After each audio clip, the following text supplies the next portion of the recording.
자, 안녕하십니까? 또 봤네. 자, 우공비 생명과학. 이거 여러분 교재. 우공비로 지구과학 물리부 이거 다 교재 씁니다. 자, 이제 생명과학이 이번에 좀 순서가 조금 바뀌었는데 순서를 보면 큰 단원이 1단원, 2단원, 3단원 5개가 있는데 옛날에는 4개였는데 지금 5단원으로 나눠져 있어. 그래서 1단원 큰 거, 큰 목차 이 3개가 1학기 과정이야. 그 다음에 4번째, 그 다음에 5번째가 들어가는데 여기는 유전 부분이죠. 그 다음에 여기는 생태계 걸려있는데 이 부분이 나중에 2학기 과정이 들어가는 거예요. 그래서 여기 중에서 아마 여러분들은 시험이 여기까지 들어갈 거예요. 여기 중간까지. 여기까지 시험 범위가 들어갈 거라서 여기까지 일단 기본적으로 하고 나중에 기말할 때는 밑에 거 하고 여기도 어려워요. 여기는 그래도 좀 쉬운 편. 그래서 요거 중심으로 할 거고 오늘은 이 생명과학 이 중에서 생명 현상의 특징 요 앞에 있는 요 부분 중심으로 진도를 나갈 거니까 한번 집중 한번 해보자고 1시간. 자, 그래서 우리 이제 교과서를 보시면 10페이지에 보시면 생명현상의 특징에 대해서 맨 처음 나왔어요. 생명현상의 특징. 자, 그래서 도대체 생명을 가지고 있는 물체들은 어떤 특징이 있는지 생명현상의 특징에 대해서 한번 알아보도록 하자. 생명을 가지고 있는 물질들은 어떤 성질이 있냐? 첫 번째, 사람이나 동물 다 마찬가지예요. 첫 번째, 뭐로 되어 있다? 세포라고 하는 걸로 구성되어 있다. 모든 생물체는 가장 조그만 단위인 뭐로 이루어져 있다? 세포라고 하는 것들이 모여서 커다란 덩어리 하나의 생물이 만들어진다. 이런 얘기예요. 그래서 가장 단순한 뭐로 이루어져 있다? 세포라고 하는 걸로 이루어져 있다.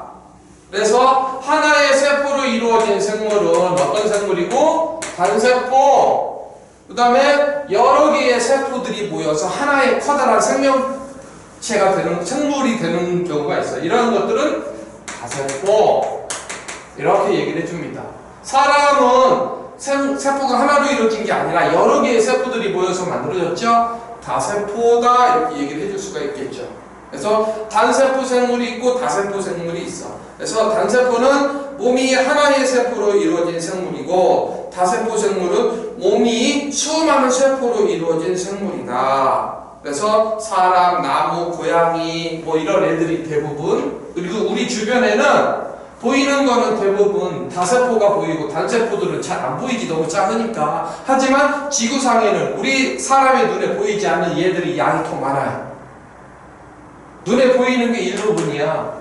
근데 사람들은 보이는 시야가 작은 거는 잘 안 보이니까 큰 것만 보이지 그렇다고 해서 주변에 다세포가 더 많다 이거는 아니에요. 단세포들도 되게 많이 있다. 보이지 않는 것들이. 알았죠? 그래서 생물들은 단세포도 있고 다세포도 주변에 많이 있다. 그래서 어쨌든 얘들은 세포로 되어 있는데 얘들은 다 뭐를 할 수 있냐면 단세포든 다세포든 이런 거를 다 할 수 있어요. 뭘 합성하고 분해하고 이런 거를 스스로 다 할 수 있는 애들이야. 그게 생명체. 그래서 두 번째 특징이 뭐를 할 수 있다? 물질 대사라는 거를 한다. 물질 대사는 우리 몸에서 뭐 하는 거? 합성하는 반응이 있고 합성. 그 다음에 뭐 또 한다? 분해한다. 이런 것들을 다 통틀어서 무슨 대사라고 한다? 물질 대사라고 해요. 물질 대사. 근데 이런 거 합성하거나 분해할 때는 반드시 얘가 같이 동반합니다. 에너지가 들어가기도 하고 에너지가 밖으로 나오기도 합니다. 그래서 다른 말로 무슨 대사라고도 한다? 에너지 대사라고도 합니다. 그래서 합성할 때는 에너지가 흡수돼서 들어가고 그 다음에 분해가 될 때는 에너지가 밖으로 나온다 이 얘기지. 그래서 에너지의 출입이 반드시 존재한다. 그 대표적인 것이 합성하는 것이 합성하는 거를 다른 말로 무슨 반응? 동화작용이다 이렇게 하고요. 분해하는 거, 분해하는 거를 무슨 작용? 이화작용 이렇게 얘기를 해준다. 이화작용, 동화작용. 그래서 동화작용은 조그만 것들을 모아 커다란 덩어리로 만들어주는 것을 우리는 동화작용. 이화작용은 커다란 덩어리를 어떻게 조그맣게 나누어주는 것. 그러면 선생님 오늘 올 때 아침에 김밥 먹고 왔어요. 김밥 가발 이거를 커다란 김밥으로 만들려면 에너지 힘으로 해서 에너지가 들어가야 되죠? 그거 생각하면 되는 거야. 그래서 동화작용이라고 하는 것은 에너지가 열로 들어가야 돼. 그래서 에너지만큼 더 합해져서 하나하나의 나달갱이들이 커다란 김밥 덩어리가 된다 이 얘기죠. 그래서 얘들은 에너지 흡수가 일어납니다. 그래서 우리는 이거를 보고 무슨 반응이라고 한다? 흡열 반응. 근데 이화작용은 반대로 분해가 될 때 그 속에 있던 에너지가 밖으로 방출이 된다. 그래서 에너지 방출이 되는데 대부분 열로 방출이 된다. 그래서 무슨 반응이라고 한다? 발열 반응. 그래서 합성이나 분해가 일어날 때는 반드시 에너지가 들어가거나 에너지가 나오지요. 이거를 다 합해서 무슨 대사? 에너지 대사. 이렇게 부른다. 됐죠? 자, 조그만 알갱이 저 분자를 커다란 알갱이 고분자로 뭐 한다? 합성. 커다란 덩어리 분자 고분자를 조그만 알갱이 저 분자로 뭐 한다? 분해한다. 됐죠? 그래서 모든 생명체들은 안에서 다 이게 다 일어난다 이런 얘기야. 단세포든 다세포든 간에 모두 다 무슨 대사한다? 물질 대사를 한다. 이게 생명체가 다 하는 거야. 스스로 하는 거야, 스스로. 요즘에 그 유행이죠. 밖에 못 나가고 얘들 때문에. 코로나라고 하는 애들이 있지, 바이러스. 얘들은 이거 한다, 못 한다? 못 한다. 그래서 생물체가 아니다. 생명체가 아니다. 스스로 못 한다. 걔네들은 사람의 몸이나 동물의 몸속에 들어갔을 때 그런 활동을 하잖아. 바이러스들은 그렇다. 그래서 바이러스들은 생물이 아니다. 알았죠? 단 밖에 혼자 있을 때는 이런 거 안 해. 하지만 숙주라고 하죠. 숙주세포 안으로 들어갔을 때는 같이 합니다. 그래서 얘는 특이한 애야. 생물도 아니고 무생물도 아니야. 중간에 있는 애들이다. 걔네들은. 그거는 나중에 뒤에서 또 얘기할 겁니다.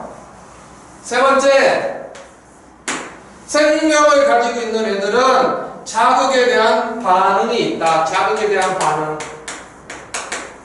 지렁이도 밟으면 뭐 한다고? 꿈틀. 푹 찌르면 아프다고. 이런 반응이 나타난다 이거지. 무생물이야. 생물이 아닌 애들은 찔러도 아픈 게 못 느껴. 알았어요? 자극에 대한 반응이 있다. 그 다음에 네 번째, 항상성도 갖는다. 아니 갑자기 날씨가 추워졌어. 사람은 온도가 몇 도? 36.5도 유지가 돼야 돼요. 사람은 몸이 변하면 안 돼. 온도가 정해져 있어. 무슨 동물? 정원동물. 갑자기 날씨가 추워졌어. 밖에 나가면 엄청 춥잖아. 36.5도 유지가 돼야 되는데 엄청 추워졌어. 그럼 사람의 몸에서는 어떤 일이 일어나야 돼? 이 온도를 맞춰주려고 열이 새나가지 않게 막아주지. 그래서 땅구멍이 다 막혀. 땀 날 때 열이 빠져나가거든. 그래서 땅구멍이 다 닫혀서. 그쵸? 그 다음에 몸 안에서는 계속해서 에너지를 만들어내. 열이 발생시킨다고. 이런 일들이 사람은 일어난다. 이걸 항상성이라고 해. 항상성의 정의는 외부의 환경이 바뀌어도 나는 항상 어떤 상태를 유지해야 돼? 이 일정한 상태, 옛날이나 지금이나 별 차이 없게 똑같은 상태를 유지하게 해줘야 되잖아. 그거를 항상성이라고 한다고. 그래서 우리 몸 안에서 어떤 작용들이 일어나는 거야. 그 작용을 뭐라고 한다? 항상성. 근데 무생물은, 생물이 아닌 애들은 이런 거 상관이 없다 이거지. 알았죠? 사람이기 때문에, 생물이기 때문에 이런 게 존재한다. 그래서 거기 체온 조절 대표적인 게 나왔네. 혈당량 조절, 삼투압 조절, 이런 것들이 있네요. 그 다음에 네 번째, 다섯 번째 뭐가 있다? 발생과 생장이 있다. 발생과 생장. 발생, 수정란이 세포 분열을 통해서 몸의 구조를 완화해서 하나의 개체가 됩니다. 그래서 수정란이 정자 남자가 만나서 하나가 되잖아. 수정란이잖아. 얘가 몸이 나누어져서 점점 어떤 부분은 머리, 어떤 부분은 간, 어떤 부분은 심장, 다리 이런 식으로 되기 전에 세포가 여러 개로 늘어나는 거죠. 그거를 발생이라고 하는 거야. 그 다음에 발생 과정을 마친 개체가 체세포 분열을 통해서 점점점 자라나는 과정을 뭐라고 한다? 생장. 그래서 동물이나 식물 이런 세포들은 발생과 생장이라고 하는 시간을 거치면서 하나의 완벽한 개체로 변합니다. 특히 동물에서 이게 더 잘 일어나죠. 식물은 이거 잘 안 보이고. 그 다음에 다섯 번째, 여섯 번째 뭐를 한다? 자기 자신하고 똑같은 애를 남겨놓습니다. 종족을 남긴다고 그랬죠. 그래서 생식과 뭐 한다? 유전. 나하고 똑같은 애를 남기려면 유전 남기는 거지. 그러려면 뭐를 해야 돼? 수정이 일어나야 되죠. 생식. 수컷, 암컷. 그래서 여기는 생명체가 종족을 유지하기 위해서 자신과 닮은 자손을 만드는 거를 한다고 해서 정자와 난자가 수정해서 새로운 개체를 형성한다. 이거를 생식이라고 하죠. 그러다 보니까 자시하고 똑같은 형태의 모양을 갖는 그런 개체들이 이제 후손한테 전달이 되는데 그거를 유전이라고 얘기를 해줍니다. 그래서 부모의 형질이 자식한테 전달되는 거를 유전이다. 근데 이런 것들은 다 생명체를 가지고 있는 애들은 이런 거를 대부분이 다 한다. 하지만 돌멩이나 바람이나 돌이나 이런 무생물들은 이런 거 한다? 안 한다? 안 한다. 그거 이렇게 하는 거야. 그 다음 또 누가 있냐면 적응과 진화라고 하는 게 있어요. 생명체가 환경에 따라서 몸의 구조나 기능, 생활 방식이 바뀐다. 그래서 적응, 여섯 번째, 일곱 번째 적응과 뭐를 한다? 진화라고 하는 거를 한다. 생물들은 어두운 곳에 있으면 안 보이잖아. 갑자기 밝은 곳에 있다 어두운 데 들어가면 잘 안 보이잖아. 근데 거기에 오랫동안 있으면 이게 적응이 돼서 빛이 없어도 잘 볼 수 있는 형태로 오랫동안 있으면 바뀐다 이런 얘기야. 눈이 엄청 커질걸? 그 다음에 거기에 맞게 생물들이 오랫동안 살다 보면 몸의 구조나 이런 게 조금 바뀌어요. 지금은 눈이 이렇잖아. 만약에 동굴이나 이런 데 살다 보면 눈이 나중에 되면 이렇게 커질걸? 그런 식으로 새로운 변종이, 생물종이 나타나는 현상을 진화라고도 한다. 그래서 요거하고 관련된 게 갈라파고스 군도 핀치세라고 하는 게 있지? 핀치세는 원래는 저거를 깨먹는 거야. 열매를, 씨앗을 먹는 애니까 씨앗을 깨려면 주둥이가 이렇게 짧아야죠. 이렇게. 부리가 짧고 단단해야 이거를 깰 수가 있잖아. 근데 이 핀치세라고 하는 놈이 어디에서 살았어? 섬에서 살게 된 거야. 갈라파고스 군도가 원래 육지에 붙어 있어서 가까운 곳에. 근데 얘가 혼자 떨어져서 점점점 이동해서 육지에서 멀리 떨어진 바다로 가게 된 거야. 그럼 바다로 가게 되니까 어떻게 됐어? 육지에 가까이 있을 때는 육지 왔다 갔다 하면서 살았어, 얘들이. 근데 육지에서 멀어지니까 육지까지 왔다 갔다 못하는 거야. 흔들어져서. 그러다 보니까 그 지역에서만 머물러 버린 거야. 그러다 보니까 섬으로 바뀌었잖아. 환경이. 그러니까 이 주댕이가 이렇게 길어진 거야. 얼굴 모양은 똑같은데. 왜? 이때는 옆에 벌레, 개 이런 거를 먹어야 되니까 뻘이니까 이게 깊숙이 주둥이를 박아야 돼. 그래야 먹을 수가 있으니까. 그러니까 주변 환경에 따라서 똑같은 새인데도 이 모양이 이렇게 바뀔 수가 있다 이 얘기지. 환경에 오랫동안 있었어. 근데 거기에 적응하지 못하면 얘는 어떻게 돼? 요런 모양을 가지고 있으면 얘들은 나중에 굶어 죽어요. 그래서 특별하게 주댕이가 좀 길어진 놈만 살고 짧은 애들은 먹이를 제대로 못 먹으니까 나중에는 다 죽겠지. 그래서 그놈들이 자꾸 자식을 낳고 하다 보니까 이런 모양으로 바뀌는 거지. 진화가 되는 거야. 생명현상의 특징이다. 그래서 이런 것들에 대해서 지금 쭉 이렇게 했습니다. 그래서 적응과 진화까지 쭉 했어요. 자, 이게 생명현상의 특징이다, 기본적으로. 근데 특이한 놈이 거기 하나가 나왔어요. 바이러스. 조금 아까도 얘기했었잖아. 그치? 바이러스는 뭐냐면 유전 물질인 핵산은 두 개가 있어요. 핵산은 뭘 핵산이라고 하냐? DNA하고 RNA라고 하는 거를 핵산이라고 합니다.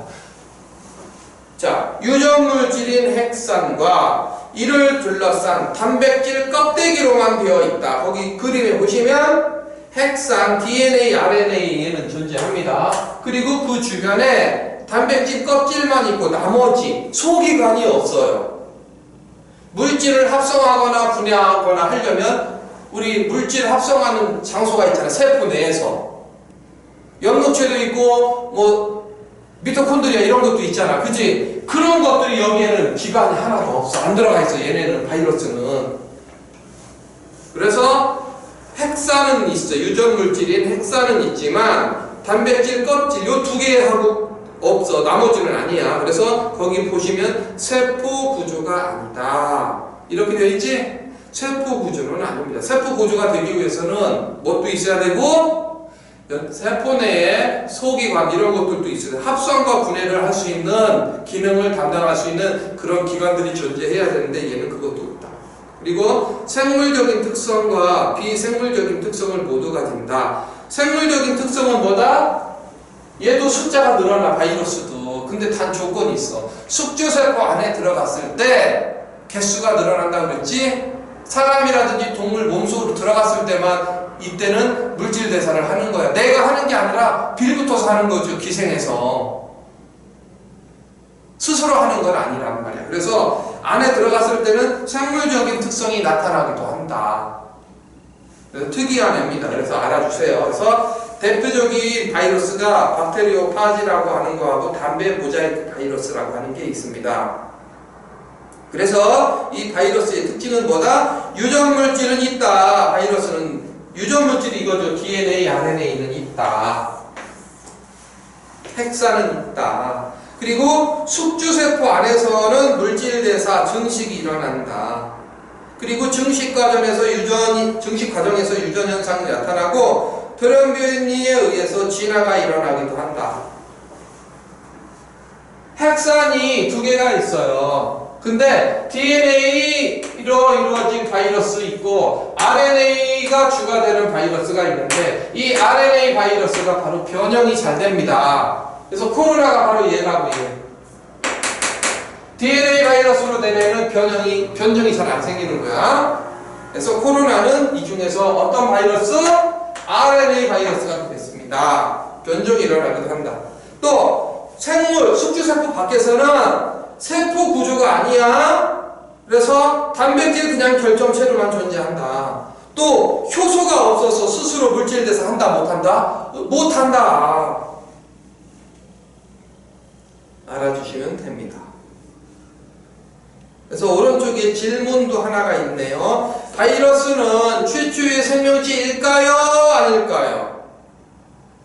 자, 최초의 생명체가 되기 위해서는 거기 대답이 있어요. 바이러스는 구조가 매우 단순해서 최초의 생명체로 생각하기가 쉽다. 하지만 바이러스는 살아있는 숙주세포 내에서만 활동 가능하다. 혼자서는 된다, 안 된다? 못한다. 그래서 최초의 생명체라고는 볼 수가 없다. 최초의 생명체가 되기 위해서는 뭐를 해야 된다? 비생물적인 특성 거기 안에서 봐봐. 자신은 효소가 없어서 스스로 물질대사 하지 못한다고 그랬지요. 생명체가 되기 위해서는 세포 내 소기관이 있어야 돼. 소기관도 있고 효소도 있고 그래서 스스로 뭘 할 수 있어야 돼? 물질대사를 할 수 있어야 돼. 이게 제일 중요한 특징이야. 이거 합성과 분해 이거를 할 수 있어야 세포가 되는 조건이 됩니다. 네, 여기까지 해서 요 안에 거는 기본적으로 이렇게 했습니다. 그래서 밑에 개념하기 문제가 한 5개 있지? 자, 5개 있는데 요거 잠깐 풀어봐. 5분 줄게.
자, 됐어? 그 다음에 이제 마지막 14페이지.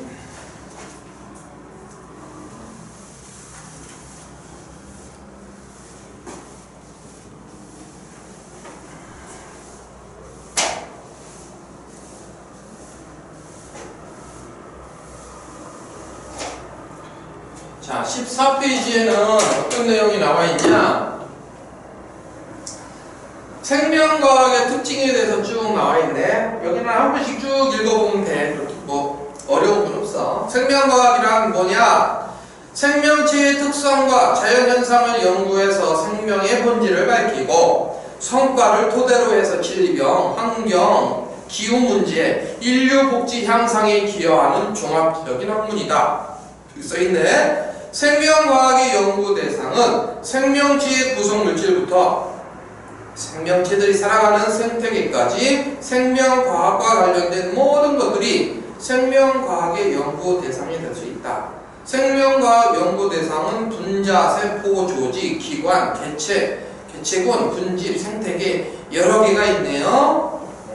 그리고 생명과학 분야는 세포를 연구하는 세포학, 생리학, 생명체 구조 기능에 대한 생리학, 유전학, 생명체의 유전 현상에 대해서 연구하는 유전학, 발생학, 생명체의 발생 과정을 연구하는 발생학, 또 미생물을 연구하는 미생물학, 생물의 분류 체계를 정리하는 분류학, 여러 개의 학문이 있다. 생명과학에서도 종류가 되게 많다는 얘기지.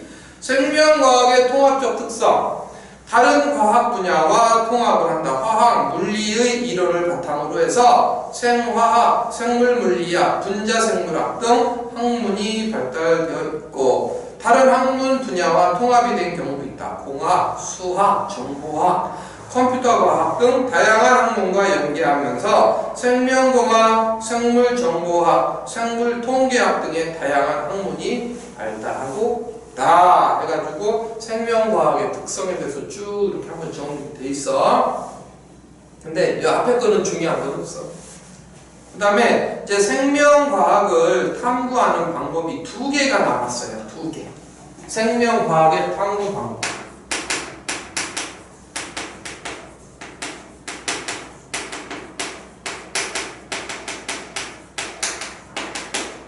여기가 중요합니다.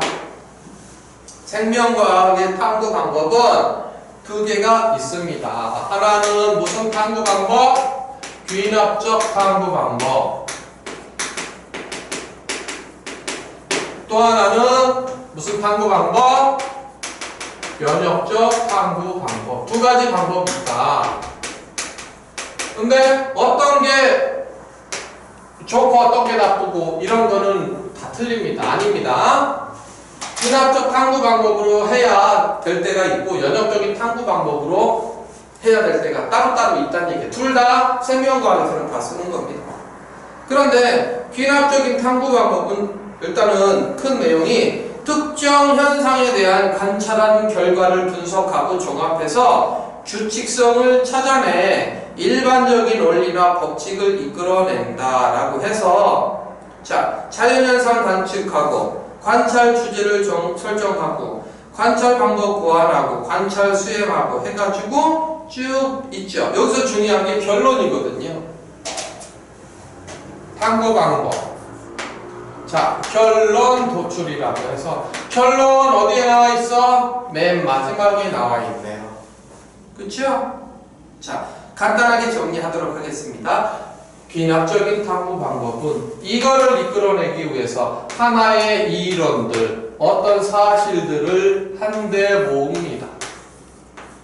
모아서 마지막에 뭐를 만들어낸다?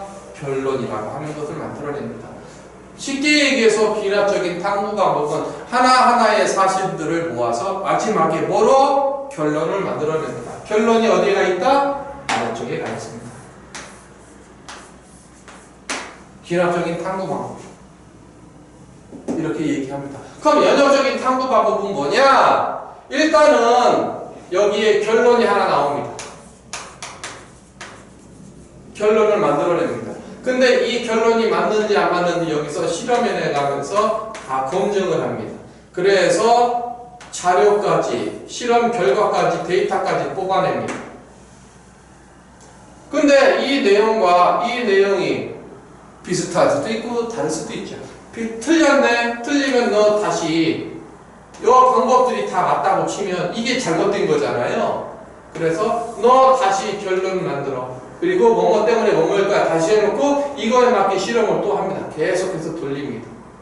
근데 어느 순간에는 여기서 결론을 미리 만들어냈는데 이 만들어낸 결론이 확실히 맞는 건 아니야. 그래서 어떤 말로 씁니까? 가설이라고 하는 걸로 만들어 놓습니다. 미리 확실하지는 않지만 결론을 만들어내놓고 이 가설에 맞게 여기 실험 방법 수행을 하면서 결과를 찾아내는 거야. 근데 이 가설이 나중에 여기 데이터 값하고 똑같이 맞을 때가 있겠죠. 그러면 이 가설이 맞는 거고 실험 방법도 맞으니까 얘는 이거구나. 마지막에 결과까지 확인하면 마지막에 여기에 뭐를 만들어낸다?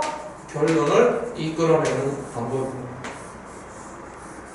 그래서 가장 큰 차이점은 귀납적인 방법하고 연역적인 방법의 공통점은 마지막에 뭐가 있긴 있어? 결론이 있어요. 근데 차이는 뭐다? 연역적인 방법은 미리 결론을 만들어내는 거야. 확실하진 않지만 가설을 먼저 이끌어놓고 이 가설이 맞는지 안 맞는지 실험을 하면서 확인해가는 거야. 이게 가장 큰 차이점이 되겠습니다. 이 방법에서. 근데 생명과학에서 주로 요거보다는 어떤 방법을 많이 쓴다? 이 방법을 많이 쓴다. 안 쓰는 건 아닙니다. 그래서 귀납적인 방법은 여기서 표현 안 할 겁니다. 연역적인 방법, 이거에 대해서 구체적으로 알아볼 겁니다. 알았죠? 그래서 연역적인 방법에서는 이게 계속 돌아가는, 우리는 이걸 피드백이라고 얘기합니다. 피드백. 될 때까지 가설하고 정확한 데이터 결론이 나오는 것까지 될 때까지 계속해서 돌아갑니다. 돌립니다. 우리는 이걸 피드백이라고 얘기합니다. 하는데 맞을 때가 있겠죠. 그럼 마지막에 결론을 이끌어냅니다. 그래서 거기 책에 보시면 15페이지 나와 있어요. 자, 관찰 문제인식은 다 똑같습니다. 저쪽에서도 다 마찬가지예요. 귀납적인 방법에서 관찰해야 돼. 근데 여기서도 관찰해야 돼. 그런데 말입니다. 두 번째, 가설이라고 하는 설정이 나오잖아요. 의문에 대한 잠정적인 결론, 잠정적인 확실하지 않지만 결론을 만들어내는 게 가설입니다. 가설은 실험 결과와 일치하지 않을 수도 있다라고 해서 가설을 만들어내는 거죠. 이게 제일 중요한 겁니다. 그래서 여기서 가설 설정을 합니다. 가설 설정을 해놨으면 이 방법이 맞는지 안 맞는지는 실험해봐야 되겠죠. 그 두 번째. 자, 그러면 이거에 맞게 실험 방법을 세워야 돼요. 그래서 그걸 탐구 설계 및 수행이라고 해요. 탐구 설계 및 수행. 가설을 만들었으면 그 가설을 확인할 수 있는, 정확한지 아닌지 확인할 수 있는 어떤 방법으로 할 건지, 어떤 순서대로 할 건지를 다 만들어내야 되겠죠. 그게 바로 탐구 설계하고 수행이 되겠습니다. 그러면 어떤 방법으로 어떤 기계를 써서 할 건지 다 준비를 세팅해놨어. 그럼 그거에 맞게 뭐 해야 된다? 실험을 해야 되겠지. 이게 수행입니다. 수행이고 하다 보면 어떤 뭐가 나와요? 결과가 나오겠지요. 결과가 나오는데 이거를 뭐라고 한다? 결과 해석이라고 하는데 여기서는 데이터 값이 나온다 이런 얘기죠. 데이터 값.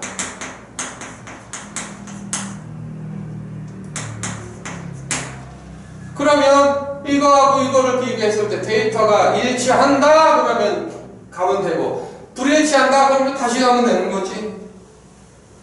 그래서 결론 도출.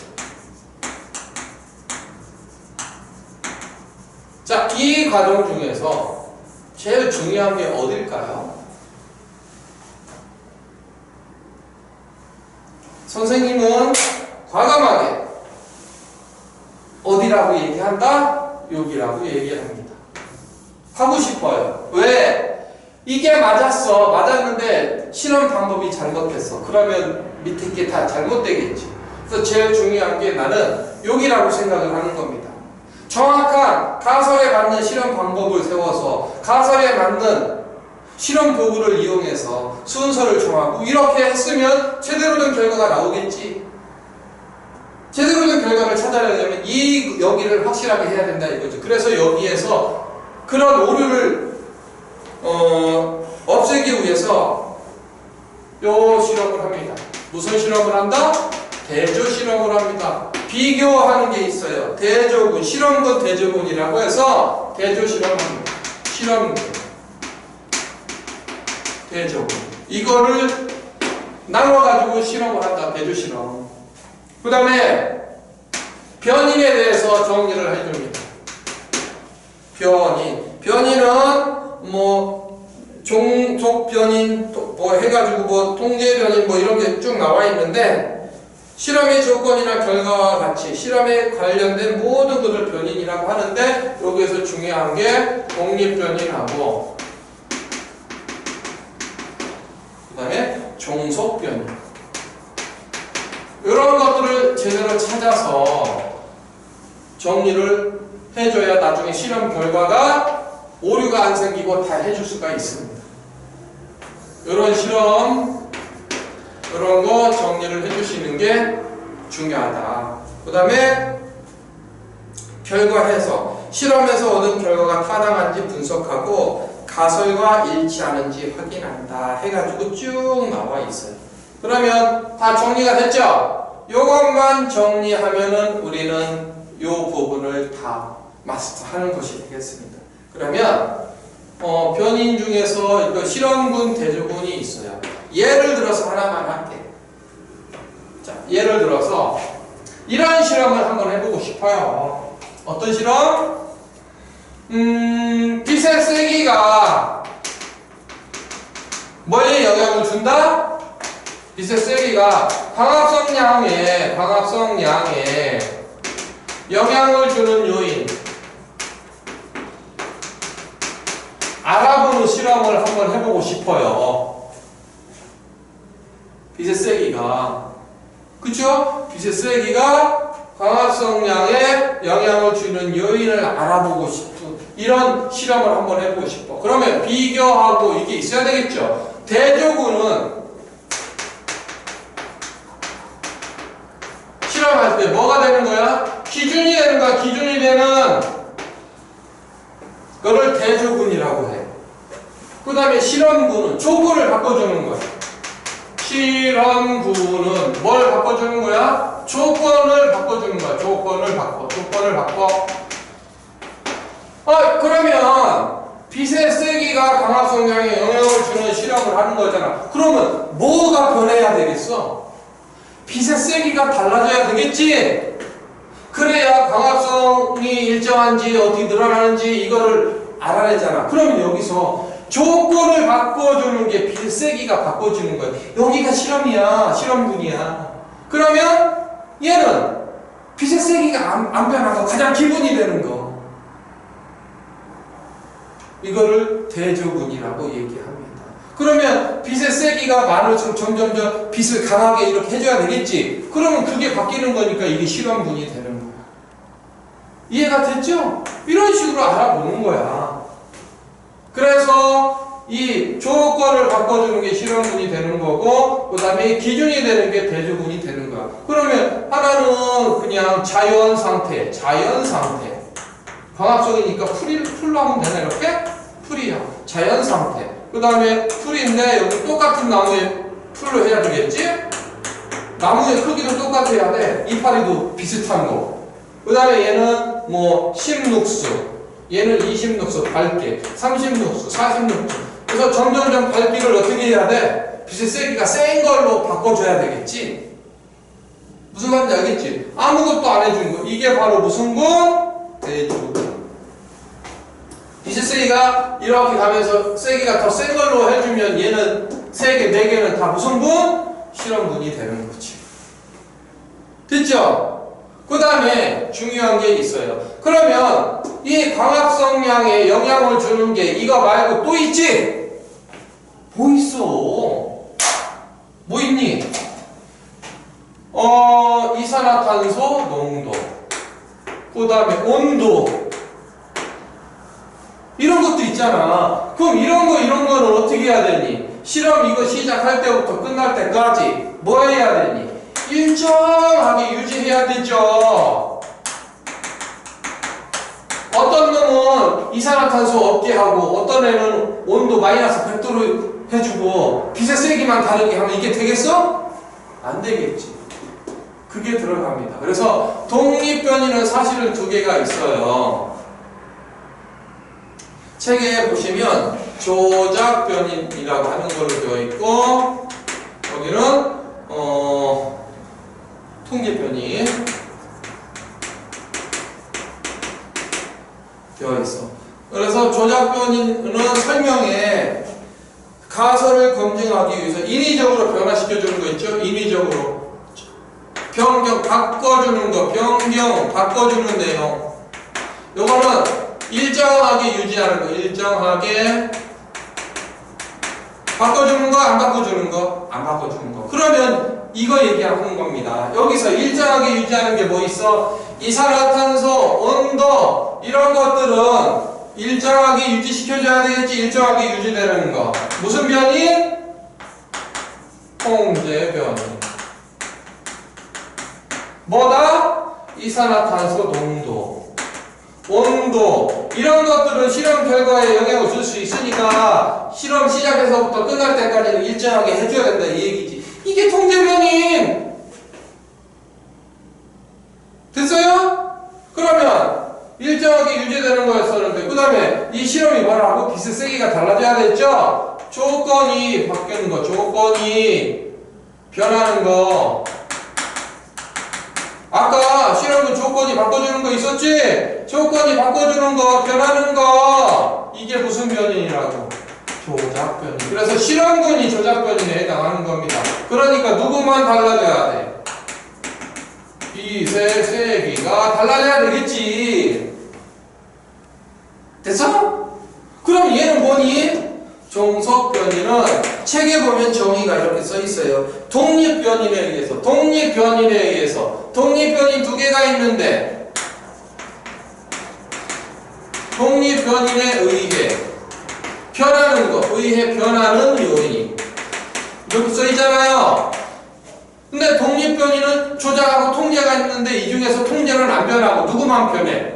요것만 변하는 거지. 구체적으로 독립 변인에 의해서 변하는 건데 다른 말로 바꿔서 뭐가?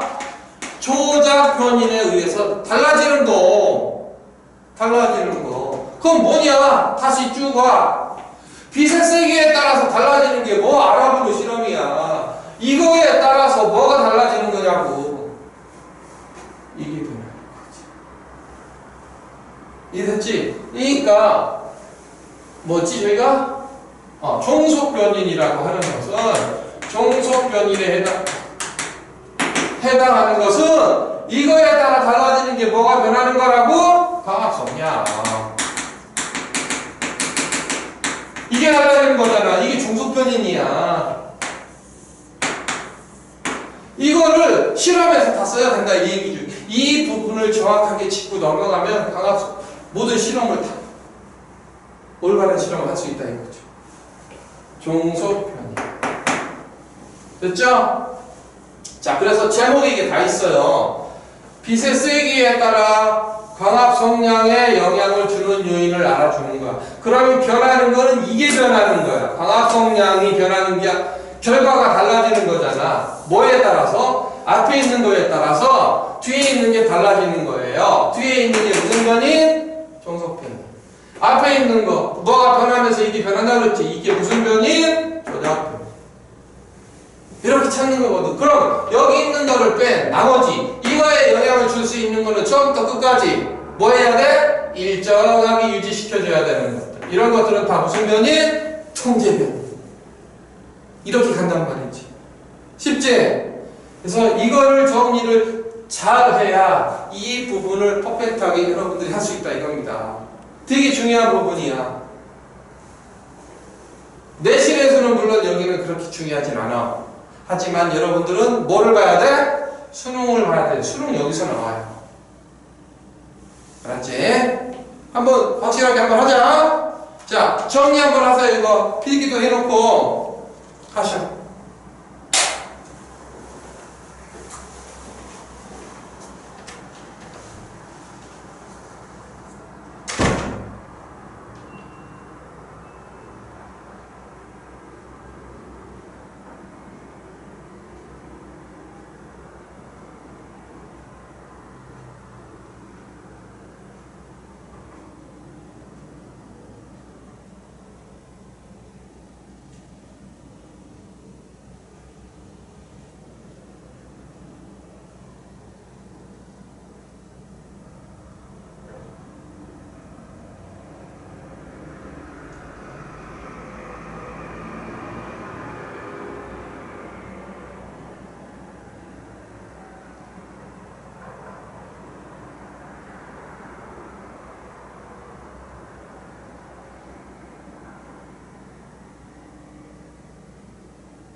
하고 있어?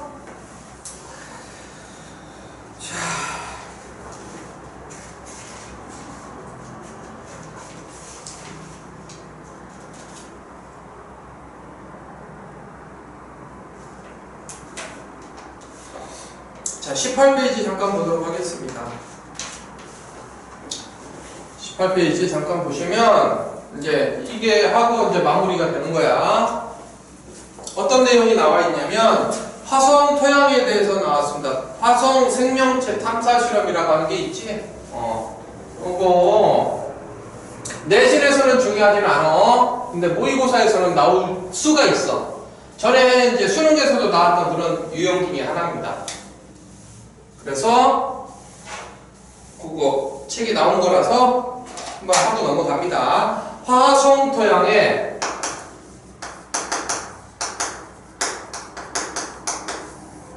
화성에 생물이 살아요? 안 살아요? 안 살지. 그래서 화성에 생물체가 살고 있을까요? 안 살고 있을까요? 이거 실험하는 거예요. 화성 토양 속에 이런 생물들이 존재할 거라고 가정을 한 거야. 그래서 실험가가 있어. 실험가. 실험 누가 있고? 그 다음에 실험 이렇게 세 가지가 있는 겁니다. 화성 토양 가지고 실험하는 거야. 근데 일단은 첫 번째 실험은 뭐 알아보는 실험이냐면 잘 보시면 가설. 화성 토양에 광합성을 하는 생명체가 존재한다면 탄소가 포함된 유기물이 합성되고 이를 가열하면 합성된 유기물이 분해되면서 방사성 기체가 발생한 것이다. 자, 그 다음에 두 번째 실험 나타는 세포 호흡을 하는 거 알아보는 거예요. 이거는 뭐 하는 생물이 있다? 광합성을 하는 생물이 있을 것이다. 이거는 세포 호흡하는 생물이 있을 것이다. 여기도 세포 호흡하는 생물이 있을 것이다. 해가지고 실험을 하는 거라고. 결과는 그거야. 광합성을 하면 재료가 뭐야? 포도당 플러스 산소 해서 쭉 기체가 만들어져요. 그래서 물도 만들어지고 이산화탄소 이거 만들어지겠죠? 수증기도 물론 만들어지죠. 근데 이 중에서 얘는 탄소가 포함된 유기물이 합성이 되고 포도당 속에 탄소가 있거든. 이게 포도당이야. 포도당 속에 이 탄소가 있는데 얘가 산소하고 만나서 얘가 나온다라고 가정을 하는 거야.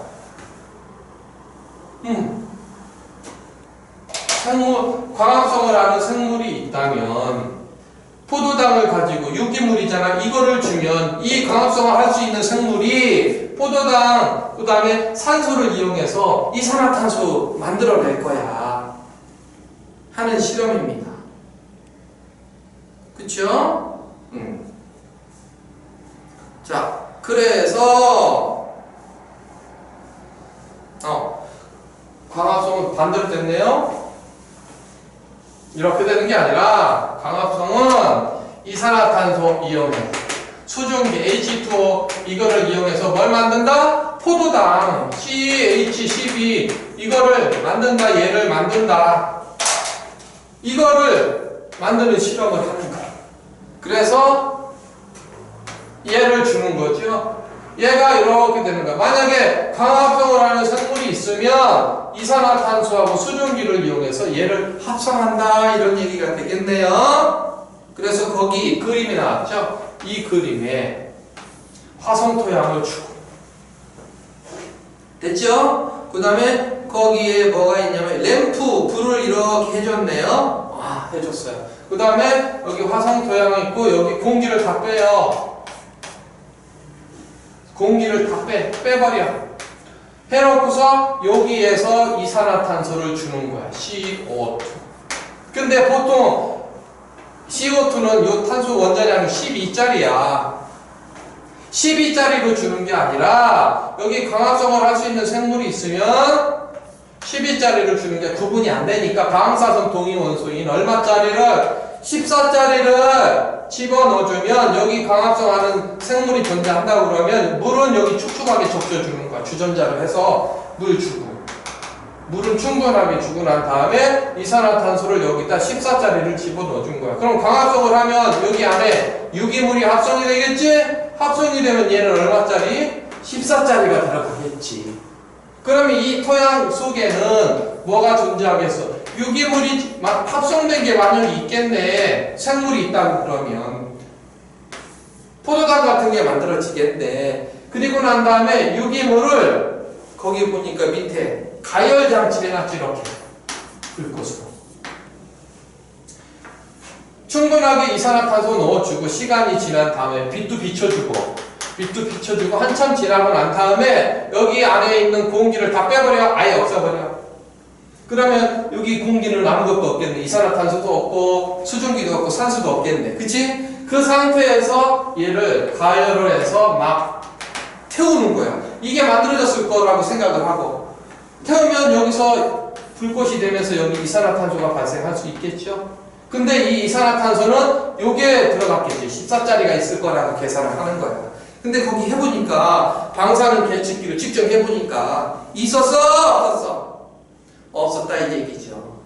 그래서 방사성 기체가 검출되지 않았으니까 화성 토양 속에는 광합성하는 생물이 있다 없다? 없다라고 하는 거를 여기서 알려주는 실험이에요. 이해가 되겠죠?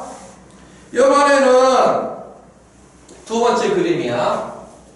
두 번째 그림은 뭐 알아보는 실험이다? 호흡하는 생물이 있을 것이다. 호흡하는 생물이 있을 것이다. 추정하는 거죠? 그 다음에 여기도 똑같아요. 호흡하는 거니까 호흡하면 뭐가 있어요? 그림 보시면 탄소가 포함된 실험 방법에 유기물을 분해해서 방사선 기체가 만들어질 것이다. 여기 생물이 있어요. 여기 생물. 혹 속에 생물이 있어요. 여기에 얘를 주는 거야. 포도당을 주는 거야. 포도당. 유기물 이거를 주는 거야. 근데 이거를 줄 때 얼마가 포함된 거? 그냥 포도당 CuHCb 유혹해서 그냥 이거 12짜리를 주는 게 아니라 방사선 원소 14짜리가 들어간 요 유기물을 여기다 집어 넣는 거야. 그 다음에 여기 안에 누구를 채워주는 거? O2. O2를 채워주면 얘가 광합성을 해서 호흡을 했으니까 호흡을 하면 여기 뭐가 발생하는 거야? CO2가 나오는데 여기에서 만들어진 CO2에 얼마짜리가 존재한다? 14짜리가 14짜리가 나오는 거를 확인할 수 있다 이런 얘기. 이런 가정을 한번 해본 거야. 그래서 여기는 불이 없잖아요. 여기 만약에 호흡하는 생물이 있으면 요거 14짜리를 이용해서 물론 이거 하기 전에 여기 공기를 다 빼. 공기 다 빼고 이 안에 누구만 채워? 산소만 채우고 포도당을 이렇게 주입부에 이용해서 포도당을 주는 거야. 그러면 포도당이 쑥 들어가면 얘가 이 포도당과 산소를 이용해서 호흡을 하겠지. 그러면 이게 발생할 거라고 얘기를 해주는 거야.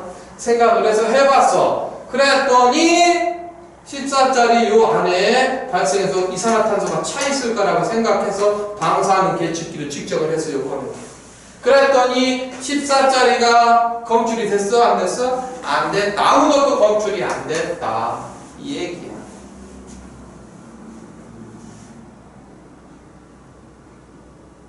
이해됐죠? 응.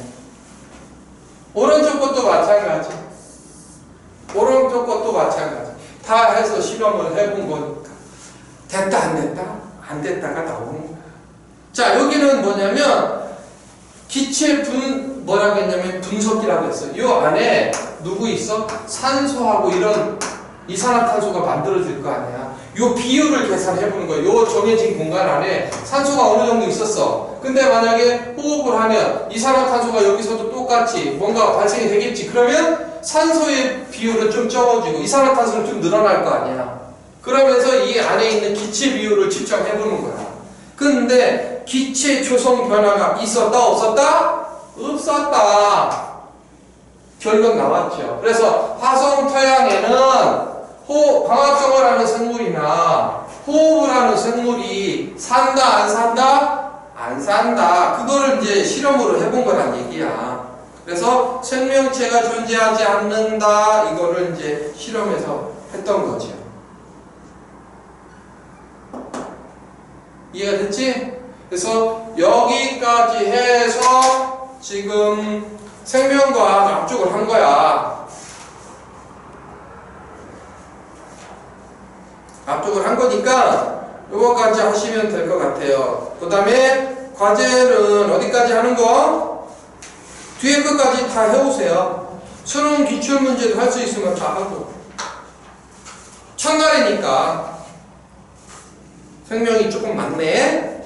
그래서 뒤에 것까지 다 해보십시오. 이제 여러분들은 사실은 2학년부터는 내신이 중요하지 않지?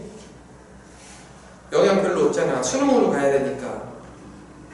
그래서 이거 수능 기출문제도 한번 해보십시오. 그러니까 28페이지 있는 것까지 다 하십니다. 처음부터. 알았죠? 그래서 다음 할 때는 물질대사, 사람의 물질대사 여기서부터 진행할 거니까 책 준비하시고. 알았어?